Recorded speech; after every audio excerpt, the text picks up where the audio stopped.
जड़े व्यक्ति विवाह पूर्वर क्यों विषय गुड़िकर सचेतन होगा उचित से संपर्क में ईश्वर वाक्य बाइबल रु मुझे विषय कहवा निमंते चाहे। प्रथम विषय जो विषय आम सचेतन होगा दरकार होसेय तार 4 पर्व 6 पद। होसेय 4 पर्व 6 पद। एठारे एपरि लेखा जाए आंभर लोक माने ज्ञानर अभाव सकाशु विनष्ट होई अछंती, कारण तुम्भे ज्ञान अग्राह्य करिअछ, आंभे मध्य तुम्भकु अग्राह्य करिबा, तहिरे तुम्भे आंभर जाजक हेबो नाही। तुम्भे आपणा परमेश्वरंको व्यवस्था पासरिबारु आंभे मध्य तुम्भ संतान गणकु पासरी पकाइबा। एठारे प्रभु कहंती आंभर लोक माने ज्ञानर अभाव सकाशु विनष्ट हुंती। विवाह पूर्वरु विवाह संपर्क रे बाइबल रो परमेश्वर मते कौन कहवा पाई चाहती, जे मते निर्माण करिसंती, जे मोर जीवन को नियंत्रण करंती, जे मते ए धरापृष्ठ रे एते सुंदर जीवन देई पठेइछंती, मो विवाह संपर्क रे तांकर योजना कौन अछि। कारण विवाह कार्य परमेश्वर करटे। प्रथम मनुष्य आदम तांको विवाह निमंते केवल परमेश्वर योजना करथिले। परमेश्वर कहिले जे मनुष्य एकाकी थिबा भल नुहे एवं ईश्वर तांको निमंते एक अनुरूप सहकारिणी निर्माण कले। विवाहर संस्थापक प्रभु अटंती, विवाहर समस्त विषय नियंत्रणकारी प्रभु अटंती, किंतु परवर्ती समय रे आमे निजे आम विवाहर नियंत्रण करू, आम विवाह निमंते योजना करू, आम दृष्टि जहाँ भल देखा जाए आमे ताहा करि थाउ। परिणाम स्वरूप परवर्ती समय रे आम मानकु ताहा भोगिबा को पड़ी थाए, कारण मनुष्य जहाँ बुणे से ताहा काटिबो। ईश्वर वाक्य बाइबल कहे जे आंभर लोक माने ज्ञानर अभाव सकाशे विनष्ट होउछंती।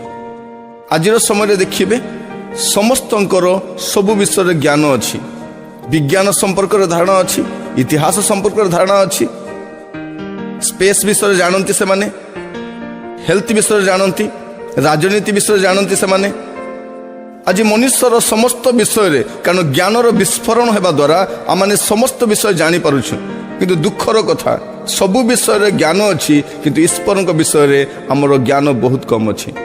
ईश्वर कौन चाहती, ईश्वर किए, तांको कौन भल लगे, से मो विवाह संपर्क रे कौन चिंता करती ताहा मु जाने नहीं। आज ख्रिस्टियन युवापीढ़ी बा जेकोसी युवा युवती हूँ से माने जानती नहीं ए विषय रे, तेणु प्रमाद रे पड़ती।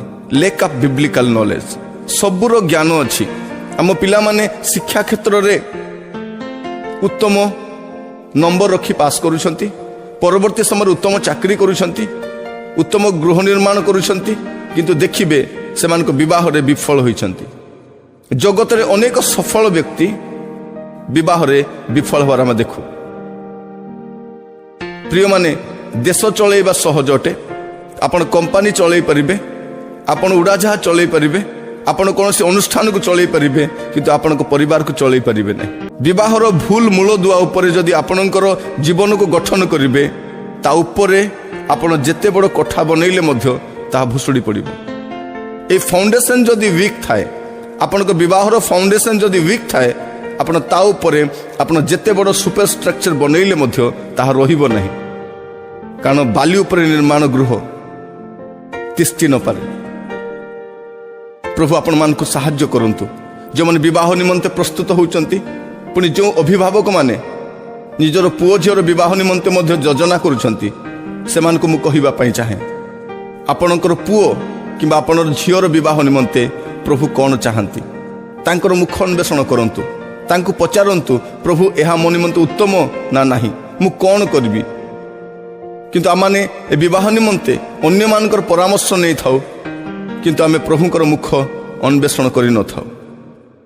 एठार आमे देखुछु आंभर लोक माने ज्ञानर अभाव सकाशे विनष्ट हुअंती, यह प्रभु कहंती। आजिर समय रे मनुष्य को ज्ञानी बोली कहा जाए, समस्त क्षेत्र रे तार ज्ञान रहिछि, किंतु दुखर कथा ए सब ज्ञान थिबा सत्वे, ए समस्त ज्ञानर अधिकारी हेबा सत्वे तार जीवन रे विवाह रे से विफल होबार देखिबा पाऊ। ଅନେକ ସଫଳ ରାଜନୀତିଜ୍ଞ ଅଛନ୍ତି, ଅନେକ ସଫଳ ଡକ୍ଟର ମାନେ ଅଛନ୍ତି, ଅନେକ ସଫଳ ଆଇଏଏସ୍ ଅଫିସର ମାନେ ଅଛନ୍ତି, କିନ୍ତୁ ପରବର୍ତ୍ତୀ ସମୟରେ ସେମାନଙ୍କୁ ଆତ୍ମହତ୍ୟା କରିବାକୁ ପଡ଼ୁଛି, ବିବାହ ବିଚ୍ଛେଦ ଘଟୁଛି ଏବଂ ସେମାନେ ଏକାଠି ରହିପାରୁନାହାନ୍ତି।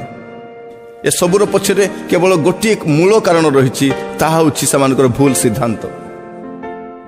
ଆଉ ଦ୍ୱିତୀୟ କାରଣଟି ହେଲା କାହିଁକି ବିବାହରେ ପ୍ରମାଦ ଦେଖାଯାଏ, ପରବର୍ତ୍ତୀ ସମୟରେ ଏ ବିବାହ କାହିଁକି ଟଳମଳ ହୁଏ।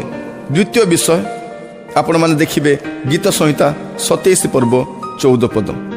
ଏଠାରେ ଏପରି ଲେଖାଯାଏ, ସଦାପ୍ରଭୁଙ୍କର ଅନୁସରଣ କର, ବଳବାନ ହୁଅ ଓ ତୁମ୍ଭର ଅନ୍ତଃକରଣ ସାହସିକ ହେଉ।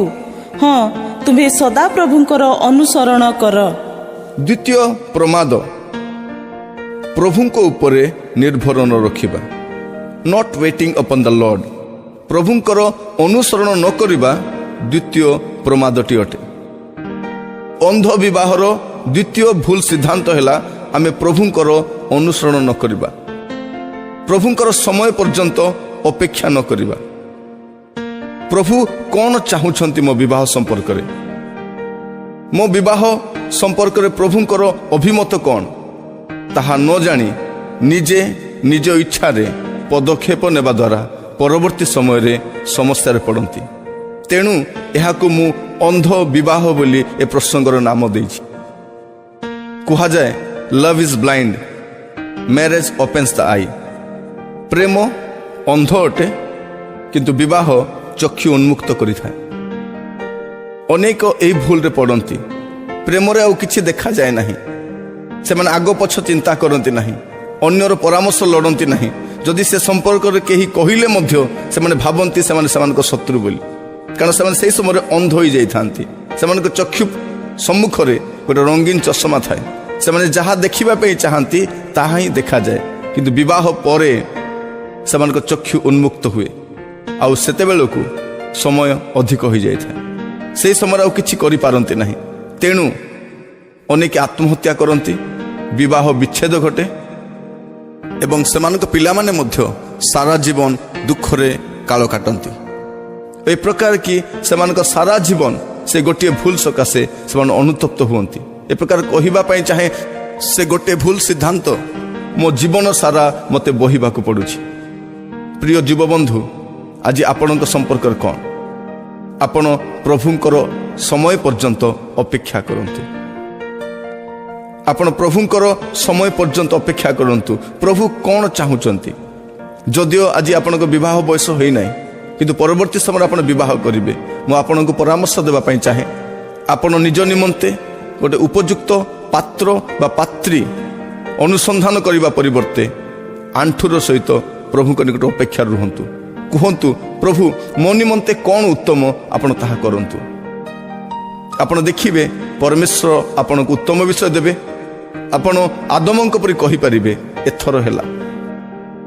ମୋ ପ୍ରିୟମାନେ, ପରମେଶ୍ୱର ଯାହା ଦିଅନ୍ତି ଉତ୍ତମ ଦିଅନ୍ତି, ଆଉ ଆପଣଙ୍କର ଅନୁରୂପ ସହକାରିଣୀ ହିଁ ଦିଅନ୍ତି, ଆପଣଙ୍କର ସୁଇଟେବଲ୍ ପାର୍ଟନର ହିଁ ଦିଅନ୍ତି। କିନ୍ତୁ ଆପଣ ଯଦି ବାଛିବେ, ଆପଣ ଠକାମିରେ ପଡ଼ିବେ। ସବୁ ଚକଚକ୍ ଦେଖାଯାଉଥିବା ଜିନିଷ ସୁନା ନୁହେଁ। ଆପଣ ବାହ୍ୟ ବିଷୟ ଦେଖି ଆକର୍ଷିତ ହୋଇ ଭୁଲ ପଦକ୍ଷେପ ନିଅନ୍ତୁ ନାହିଁ। ଅନ୍ଧ ବିବାହ ନିମନ୍ତେ ତୃତୀୟ ପ୍ରମାଦଟି ହେଲା ହିତୋପଦେଶ ତାର 3 ପର୍ବ 5 ପଦ। ଏଠାରେ ଏପରି ଲେଖାଯାଏ, ତୁମ୍ଭେ ସର୍ବାନ୍ତକରଣ ସହିତ ସଦାପ୍ରଭୁଙ୍କ ଠାରେ ବିଶ୍ୱାସ କର ଓ ନିଜ ସୁବିବେଚନାରେ ଆଉଜି ପଡ଼ ନାହିଁ। ବିବାହ ନିମନ୍ତେ ତୃତୀୟ ପ୍ରମାଦଟି ହେଲା ନିଜ ସୁବିବେଚନାରେ ଆଉଜି ପଡ଼ିବା, ନିଜର ଅଣ୍ଡରଷ୍ଟାଣ୍ଡିଂକୁ ପ୍ରାୟୋରିଟି ଦେବା, ମୋତେ ଯାହା ଭଲ ଲାଗୁଛି ତାହାକୁ ପ୍ରାଧାନ୍ୟ ଦେବା। ପ୍ରିୟମାନେ, ଆପଣଙ୍କୁ ବହୁତ ବିଷୟ ଭଲ ଲାଗେ, କିନ୍ତୁ ସେହି ବିଷୟ ଆପଣଙ୍କ ଭବିଷ୍ୟତ ନିମନ୍ତେ ଠିକ୍ କି ନାହିଁ ଆପଣ ଜାଣନ୍ତି ନାହିଁ। କାରଣ ଆସନ୍ତାକାଲି ବା ଆସନ୍ତା ମୁହୂର୍ତ୍ତରେ ଆପଣଙ୍କ ପ୍ରତି କ'ଣ ଘଟିବ ଆପଣ ଜାଣନ୍ତି ନାହିଁ। ତେଣୁ ସେଲ୍ଫ ଅଣ୍ଡରଷ୍ଟାଣ୍ଡିଂ ଉପରେ ନିର୍ଭର କରନ୍ତୁ ନାହିଁ। ଅଧିକାଂଶ ସମୟରେ ଆମେ ନିଜର ସୁବିବେଚନାରେ ଆଉଜି ପଡ଼ି ଅନେକ ଭୁଲ ସିଦ୍ଧାନ୍ତ ନେଇଥାଉ। ଆପଣ ଅନ୍ୟ କୌଣସି ବିଷୟରେ ଭୁଲ ସିଦ୍ଧାନ୍ତ ନେଲେ ହୁଏତ ପରବର୍ତ୍ତୀ ସମୟରେ ଆପଣ ସଜାଡ଼ି ପାରିବେ, କିନ୍ତୁ ବିବାହରେ ଯଦି ଆପଣ ଥରେ ଭୁଲ ସିଦ୍ଧାନ୍ତ ନେଲେ ହୁଏତ ଆପଣଙ୍କୁ ସାରା ଜୀବନ ସେଥି ନିମନ୍ତେ ଅନୁତପ୍ତ ହେବାକୁ ପଡ଼ିବ। ଅନେକ ଖ୍ରୀଷ୍ଟ ବିଶ୍ୱାସୀ ସେମାନଙ୍କର ପୁଅ ଝିଅ ନିମନ୍ତେ ଗୋଟିଏ ଭୁଲ ସିଦ୍ଧାନ୍ତ ନେଇଥିବାରୁ ସେମାନଙ୍କ ପୁଅ ଝିଅମାନଙ୍କ ବିବାହ ଅନ୍ଧକାରମୟ ହୋଇଛି। ଅନେକ ପ୍ରଭୁଙ୍କର ଦାସଦାସୀମାନେ ସେମାନେ ଭୁଲ ବ୍ୟକ୍ତିଙ୍କ ସହିତ ବିବାହ ବନ୍ଧନରେ ଆବଦ୍ଧ ହୋଇଥିବା ସକାଶେ ପରବର୍ତ୍ତୀ ସମୟରେ ସେମାନଙ୍କର ସେବା କାର୍ଯ୍ୟ ତ ନଷ୍ଟ ହୋଇଛି, ଏପରିକି ଅନେକଙ୍କୁ ସେବା କାର୍ଯ୍ୟରୁ ଓହରି ଯିବାକୁ ପଡ଼ିଛି। ଅନେକ ଆତ୍ମିକ ମନା ଖ୍ରୀଷ୍ଟ ବିଶ୍ୱାସୀମାନେ ଜାଗତିକ ମନା ଖ୍ରୀଷ୍ଟ ବିଶ୍ୱାସୀମାନଙ୍କୁ ବିବାହ କରିବା ଦ୍ୱାରା ସେମାନେ ମଧ୍ୟ ଜାଗତିକତାରେ ନିଜ ଜୀବନକୁ ନଷ୍ଟ କରିଛନ୍ତି।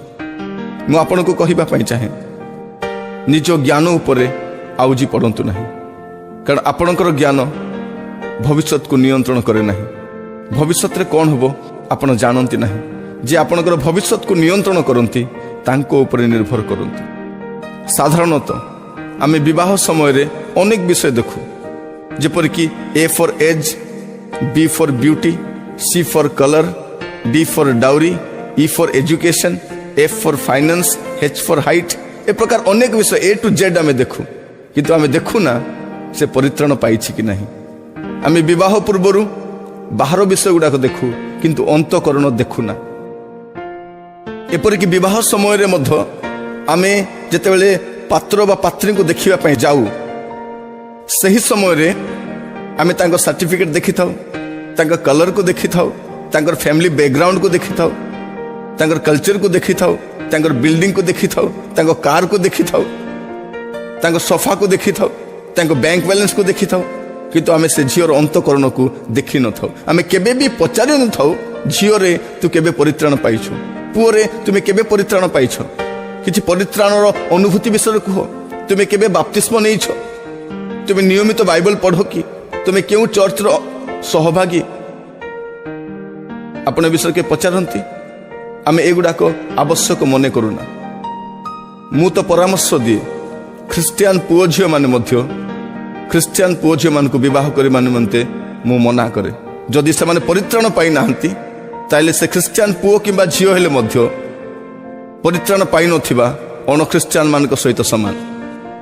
ଗୋଟେ ଖ୍ରୀଷ୍ଟ ବିଶ୍ୱାସୀ ପରିତ୍ରାଣ ପାଇନଥିବା ଗୋଟେ ଖ୍ରୀଷ୍ଟ ବିଶ୍ୱାସୀକୁ ବିବାହ ନ କରୁ।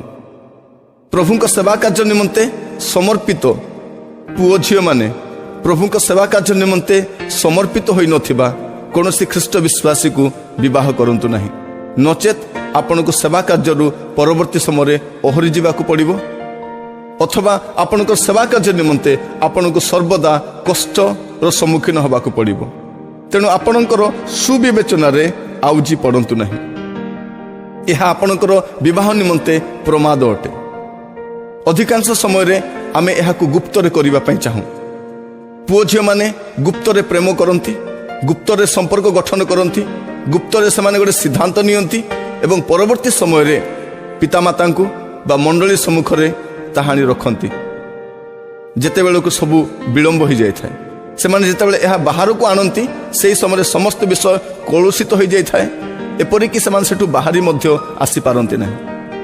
ଗୁପ୍ତ ପ୍ରେମ ପ୍ରକାଶରେ କେବେ ବି ଗ୍ରହଣୀୟ ନୁହେଁ। ତେଣୁ ଆପଣ ଗୁପ୍ତ ପ୍ରେମରୁ ବାହାରି ଆସନ୍ତୁ। ଯଦି ଆଜି ମଧ୍ୟ ଆପଣ କୌଣସି ଗୁପ୍ତ ସମ୍ପର୍କରେ ଅଛନ୍ତି, ଆଜି ବାହାରି ଆସିପାରିବେ। ଆପଣ ପ୍ରେମ 10 ଜଣକୁ କରିପାରନ୍ତି, କିନ୍ତୁ ବିବାହ ଜଣକୁ କରିବେ।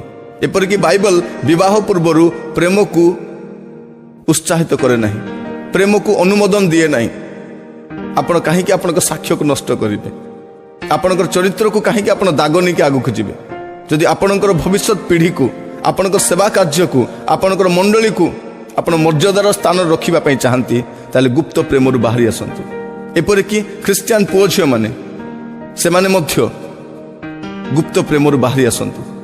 ଆଜିର ସମୟରେ ଗୁପ୍ତ ସମ୍ପର୍କରେ ଆମେ ବହୁତ ଆଗକୁ ଚାଲି ଯାଇଛୁ, କାରଣ ମୋବାଇଲ ଫୋନ୍ ଦ୍ୱାରା ବା ଇଣ୍ଟରନେଟ୍ ଦ୍ୱାରା ବା ଫେସବୁକ୍ ଦ୍ୱାରା ଆମମାନଙ୍କ ସମ୍ପର୍କ ଦିନକୁ ଦିନ ମଜବୁତ ହେଉଛି। ଏପରିକି ଆମମାନଙ୍କ ସମ୍ପର୍କ ବିଷୟରେ ଅନ୍ୟମାନଙ୍କର ଧାରଣା ନାହିଁ, ଆମମାନଙ୍କ ସମ୍ପର୍କରେ ଅନ୍ୟମାନେ କିଛି ଜାଣନ୍ତି ନାହିଁ।